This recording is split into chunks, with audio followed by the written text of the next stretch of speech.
రెండో మూడో కావాలమ్మా భూతద్దాలు ఉందో లేదో చూడాలంటే నీ నడుముని వందల కొద్ది కావాలంట జలపాతాలు పెరిగే కొద్ది తీర్చాలంటే నీ వేడిని లెక్కకు మించి జరగాలమ్మా మొదటి రాత్రులు మక్కువ తీరక చెయ్యాలంటే మధుర యాత్రలు విన్నాను నీ హృదయవాణి వెన్నెల్లలో నిన్ను చేరని మన్మధుడే బ్రహ్మను పూని సృష్టించాడేమో గాని 60 కేజీల దుడుకుతనాన్ని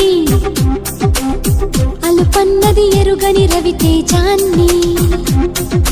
పలికింది ఆకాశవాణి ఈ కొమ్మని ఏలు కొమ్మ